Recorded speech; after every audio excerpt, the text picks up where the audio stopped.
the Coen brothers have always had this peculiar sort of dual strand to their career, which is on the one hand they make all the films that that you really like Blood Simple, Miller's Crossing, Barton Fink, Fargo, Man with No Name, No Country for Old Men recently, and on the other hand they have this whimsical streak which borders on zany, edging more often than not into quirkiness. And as I've said before, the gap between quirky and irksome is very, very small, which is things like Raising Arizona, Hudsucker Proxy, Big Lebowski, which everybody other than me likes, Oh Brother, Where Art Thou, which everybody other than me likes, Intolerable Cruelty, and that remake of The Lady Killers, which what on earth was all that about?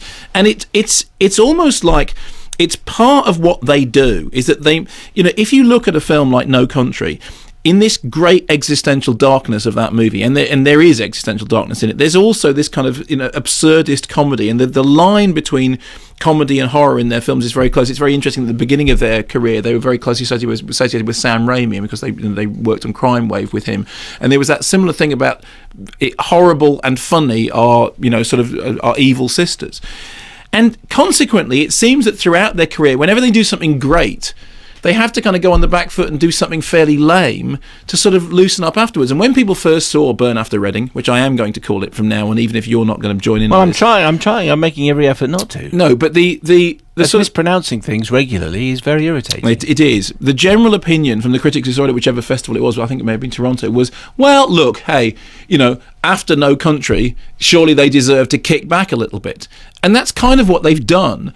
But the question of whether you then watching it is something that you have to do. I mean, yes, it's great. There's a story in that book about the making of Heaven's Gate, the Stephen Buck book, Final Cut. This is going to make sense, which says that when whichever company it was, maybe New A, financed Woody Allen's film Interiors, it was one of the very few occasions in which a film company had allowed a director to make a movie because it might be good for the director to do it, as opposed to it might be good for the company or for the audience. And in the case of the Coens, it looks like that's the way it works. The only difference with Burn After Reading is it's star-studded and it's made money. So consequently it's paid off. So we'll play a clip. Here's the plot, although I hesitate to call it a plot, basically, it's a zany caper. John Malkovich is working for the CIA. He's fired for drinking too much by a guy who's a Mormon. That's the joke. He wants to take revenge. He starts writing a tell-all memoir. Somehow he loses the disc of the memoir in the local gym, at which work Francis McDormand, who wants the money for a facelift, and Brad Pitt, who's sporting the best worst haircut since his days of Johnny Sweat. No, there is no chase, Simon. Oh, okay, all right. No, there is no chase. That's the whole point of what I've just... In fact, brilliant, well done. Thanks. That was the point. The best way of describing it is a movie that is a trailer of itself.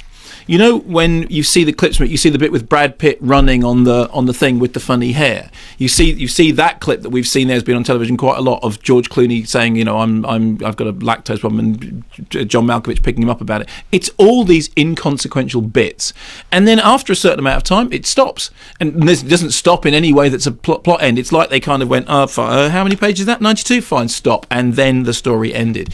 And there is a sense in all of it, which is, I'm sure they really enjoyed making it. I'm sure they really enjoyed each other's company. I'm sure that they looked at it and went, oh, look, all these stars, all this zaniness, it's crazy, it's wacky, it's quirky, it's offbeat, it's kooky, it's, and all those things which I really don't like, because zaniness really bothers me. I have a real, I am zany intolerant.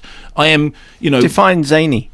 Well, zany is when people do like, hey, Simon, I've come into work today wearing a tea cozy on my head because I'm zany. Jimmy Savile. No, I don't think zany is quite the right word for no. Jimmy Savile is more Adrian Just.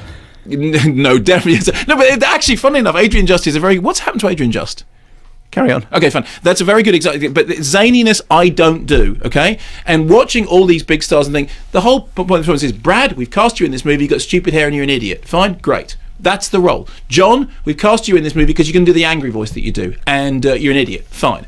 George, we've cast you in this movie because you're going to look ugly, and the gag is going to be that everyone knows you're George Clooney, very handsome and intelligent, but you're going to play an ugly idiot. And that's it. That's the whole concept of the film. Famous, beautiful, almost like your letter writer there said, famous, beautiful, intelligent people playing stupid, ugly people.